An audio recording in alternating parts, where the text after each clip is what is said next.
Hello everyone and welcome to the Pit Paddock Race Show for the first week of October. We're finally in October and it's still hot. It's still hot. Oh, yeah, it's all those East Coast hurricanes. They're making it hot on the West Coast. That must be it. Yeah, I blame them. So, what happened in NASCAR? Well, we had to wait all day for the big one, but it was Trump in 2016 big. Oh, that's big. Pretty big.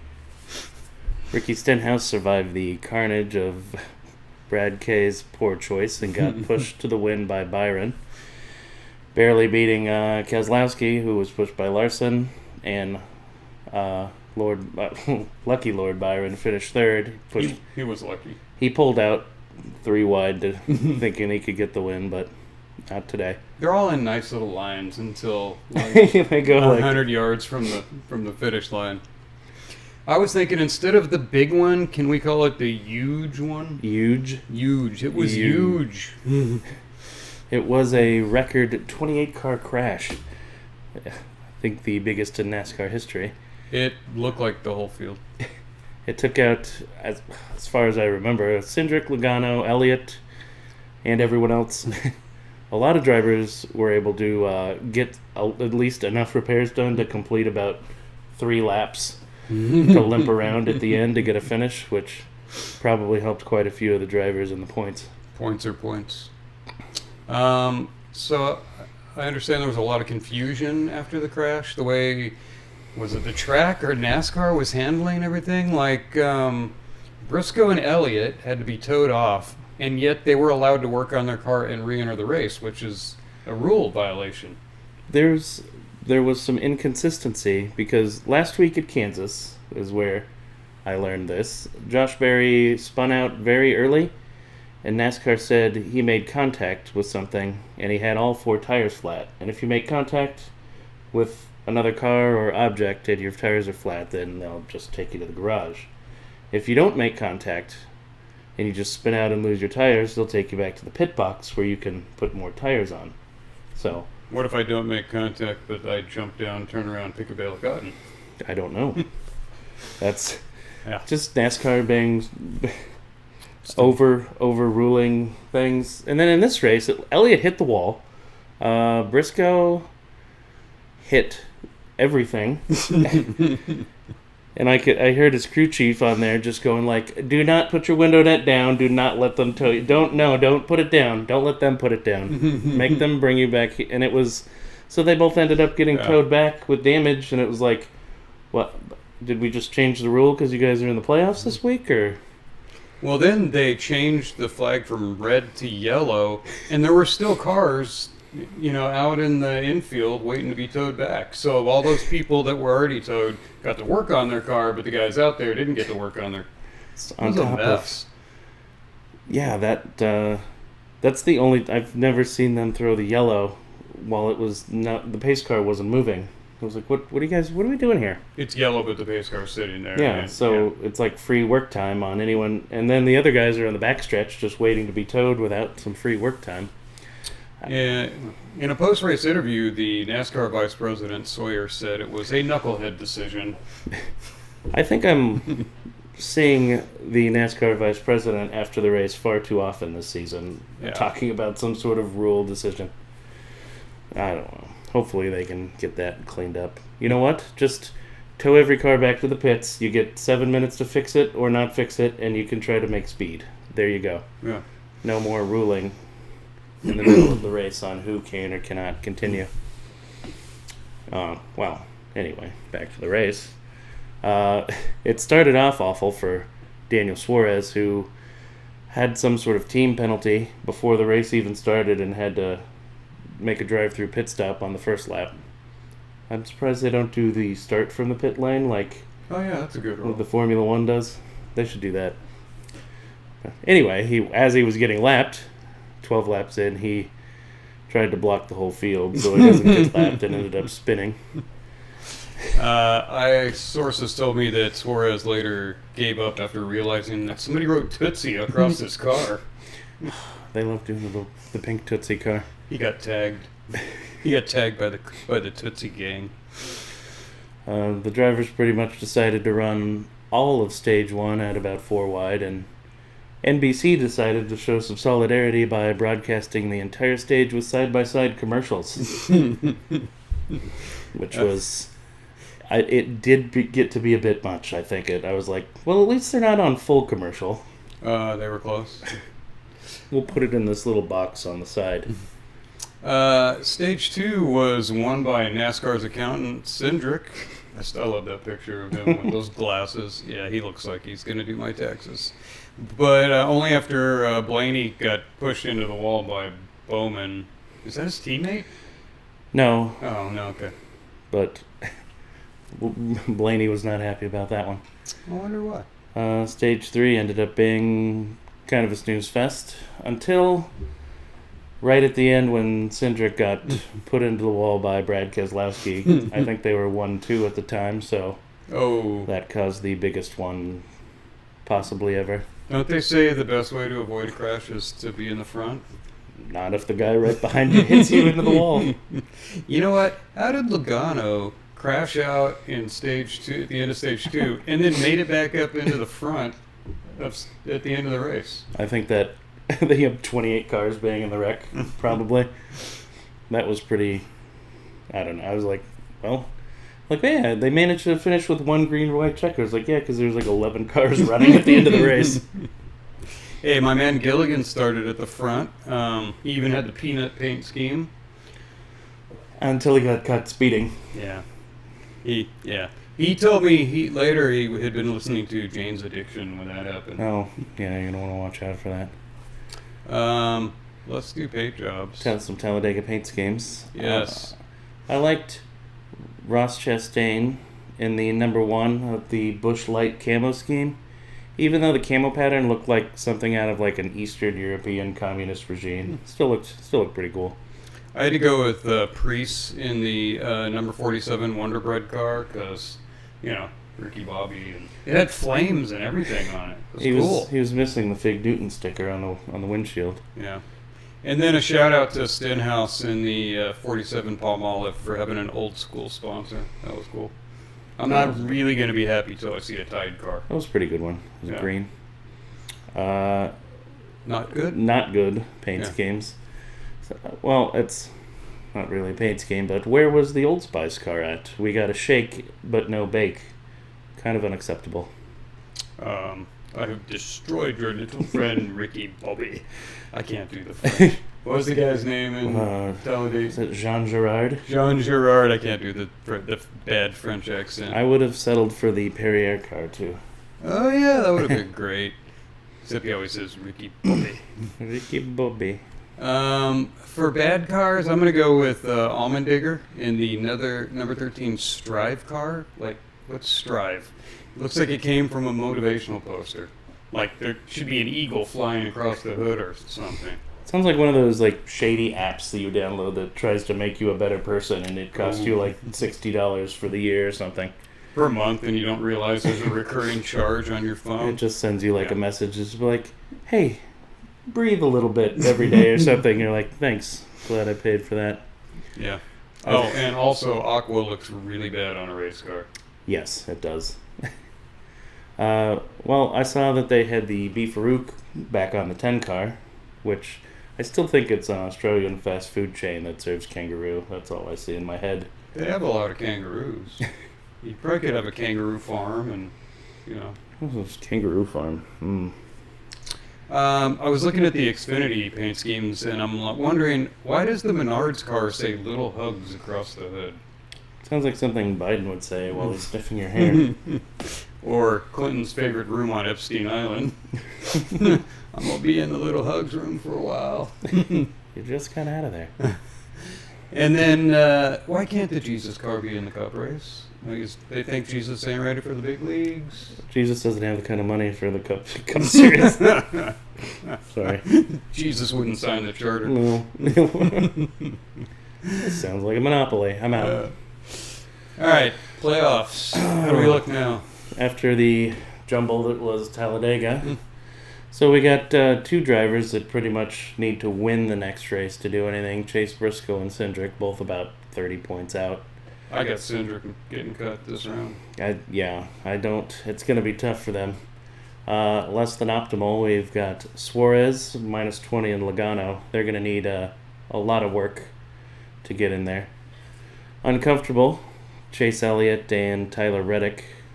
They're about, plus 13 and 14. They just need to stay clean pretty much the whole race and move on. And then don't crash and you're fine. Ryan Blaney, Alex Bowman, and Denny Hamlin, they're all about 25 to 30 points. So as long as they have a clean day, they're good to go.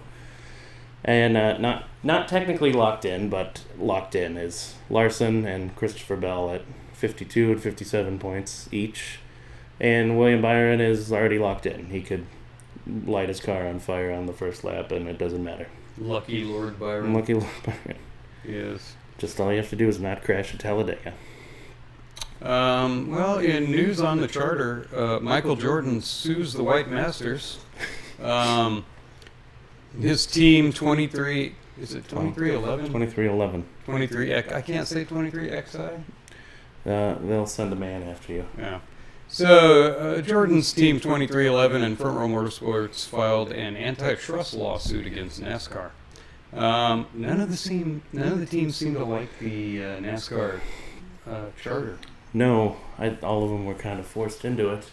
And I mean, after looking at some of the requirements from NASCAR, they are a bit excessive. One of the new rules on page 22 said, quote, take down your son whom you love and go to the land of Moriah and offer him there as a burnt offering on one of the mountains of which I shall tell you.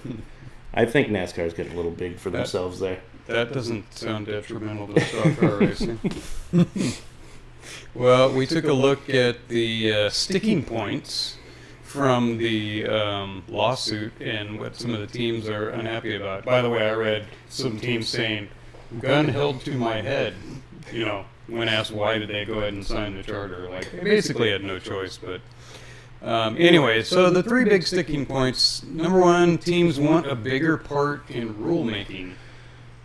I'm guessing the teams would mind getting rid of the actions detrimental rule, which kind of allows NASCAR to issue a penalty wherever and to whomever because it was deemed detrimental to stock car racing. I think that might be a... That Bristol night race was an action detrimental to stock car racing. NASCAR should have been fined. No kidding. Don't they? In Formula One, the teams have a fair amount of say in the rules. A lot more than NASCAR. I think so. Yeah, they actually have a more input. IndyCar is still trying to figure it out right now. The rules are whatever Roger Penske says the rules are. And then he can do whatever he wants on top of that. Oh, like cheat and not get fined or anything. Okay. Second point, teams want the ability to race in other stock car series. Does the fact that there is no other national stock car series mean that they have a monopoly? Go make your own stock car series if you don't like our community rules. And we'll crush you. I think in the lawsuit they talk about NASCAR's basically made it impossible for any other stock car series to be developed because of the rules that they have in place. So, it might be interesting if the Department of Justice gets involved. Oh, that could be interesting. The last point and the biggest one is teams want more than NASCAR TV money, which is supposed to be about $7.7 billion. It's a lot of money. Yeah. Imagine if the teams didn't have to hire pay drivers to get by. Oh, yeah, they could actually hire talent and, help FEMA clean up the Carolinas. Help. Yeah, was it 2017? Furniture Row was the team that won the championship, and then they were bankrupt like 2 years later. Yeah. They're obviously not sharing enough money. Single car team just didn't have the funds to keep up at that pace. Yeah, you got to have a pretty big sponsor, bigger than Furniture Row. I don't even know what that is. All right. What's up next for NASCAR? We've got the Roval 400 at Charlotte. That's 109 laps on the 2.3-mile infield road course. 2.3 times 109 is not 400 miles. I'm going to say it's kilometers, just without doing any math. So they call it a 400-kilometer race. Yes, 400 kilometers. Who came up with the Roval? Sounds like you let Scooby-Doo name the track. Oval road course. Roval, oh. I guess it's... Road course. But, well, in that case, wouldn't Indianapolis be a Roval? Does? I don't know if they ever take the actual turns, the banked oval turns on that road course anymore. I think they cut it out because some series can't run tires on a banked oval turn. Suck it up. Formula One. Let's move on to F1. Still no racing in F1 because the teams are busy turning away boats from Africa or something like that. Oh yeah, they're not big about letting immigrants in anymore in F1, are they? Formula One, you got to help us design a faster boat. Well, in an interview, two-time champion Fernando Alonso said he wants a Dakar win more than he wants an Indycar win. Is that because he doesn't have to qualify for Dakar? Or because Dakar doesn't have the Penske push to pass? That's probably it. Well, you know what? For the Triple Crown, would Dakar be a better choice than IndyCar? Because you've already got... I mean, the Triple Crown is Le Mans, Monaco, and Indy. But, I mean, Indy, I guess it's an oval and a road course, so it's different. But Yeah. off-road would be completely different. Gonna add a fourth one in? Yeah, do a four. Yeah, four. You got to win Indy and you got to win Dakar. Dakar is really hard to win. Yes. It is a little easier with the schedule, though, because it's in January. So you can better timing to do other things. Oh, yeah. You don't have to take off your any of the 3 series. Yeah. That would work good. Well, speaking of coming up soon, COTA has installed fake gravel to prevent track limit incursions. Fake gravel. Ooh, we could do that at the southern border. Instead of like a wall, you just do fake welcome to Portugal signs. Guys, it's right up here, but... Oh. No, turn it around. Crap, it's Portugal. How do we get over here? In a recent interview with racer, former Alpine team principal, Otmar Schnauzer. Crap, I can't say his name. Otmar. Yeah. He's American too, which is the weird part. Yeah, he's American, but his name sounds Nazi, German. Anyway, he said before he was fired earlier this year, he'd planned to turn Alpine into a top 3 team. Oh, yeah. Oh, okay. He also said he planned to invent cold fusion and form a permanent Israel-Palestinian peace agreement. So. Oh, before or after the rest of the world peace? So Yeah. Oh. That's about as much chance as you've got of turning Renault into... Anyway, next up we have the United States Grand Prix at COTA, Circuit of the Americas, but not for another week and a half. Getting closer. Yeah. Moving on to IndyCar, the big news of the week was that the Arlington Grand Prix of Texas was confirmed for 2026. Wait, is that where King of the Hill is? Is that Arlington? Is that where they filmed that? I don't remember. I don't remember the city. I know it's in Texas. Is that the one where the guy is like, have a dang old banger thing and you can't understand what he says? Dale. Dale. I was a bit skeptical of another street course around a stadium at first, but they released the pictures of the layout and it looks pretty good. Looks like the first IndyCar street race that comes close to an F1 style event, which is pretty good. F1 does it pretty well. It's got the same double Detroit style pit lane, which That's a good idea. it's great views for the fans there. You get all the pit, you can see it all in one shot. Yeah. Plus, it's backed by the Dallas Cowboys, Jerry Jones, and the Texas Rangers. Not Chuck Norris, the baseball team. Oh, Chuck Norris is faster than an IndyCar. Chuck Norris doesn't do push-ups. He pushes the earth down. Chuck Norris can cook minute rice in 20 seconds. Every year the flu gets a Chuck Norris shot. The only time Chuck Norris used a stuntman was in a crying scene. The Swiss Army uses Chuck Norris knives. Oh, we could go on. I think that's enough. We can do a lot of Chuck Digging the Norris. old Chuck Norris jokes up. I'm going to give it 2 years until Jerry tries to steal the F1 race from Coda and put it at a stadium. Oh, is he the main person behind the Arlington Grand Prix? He's one of the big names. Him and the Texas Rangers, which is pretty big names for the race. So Either him or Penske. And I want to see it come down to Jerry Jones and Roger Penske fight for who gets the U.S. Grand Prix. A 1v1 Halo match, Rockets only. Ooh, Rockets only. Yeah, That's a tough one. might be a quick match. It's either that or knives only. Wait, do you have knives in? No. What's the weakest weapon in Halo? The grunt pistol? Yeah, you charge up the green. Oh, yeah. Yeah, grunt pistols, Yeah. 1v1. Oh, I hate those. IndyCar was planning to conduct hybrid testing on speedways during the off-season until somebody pointed out that they don't have any races on speedways. So Oh. what's the point? Oops. Well, up next for IndyCar, more gardening leave. Oh, what? Where's no IndyCar for like 4 months, right? What, March? Is that when it? Yeah.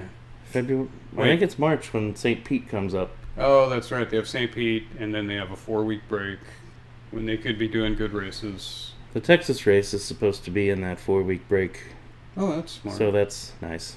At least. Well, what's the weather like in Arlington? Is it one of those, hey, March could be great, or it could be a, Freezing or nice, yeah. I guess.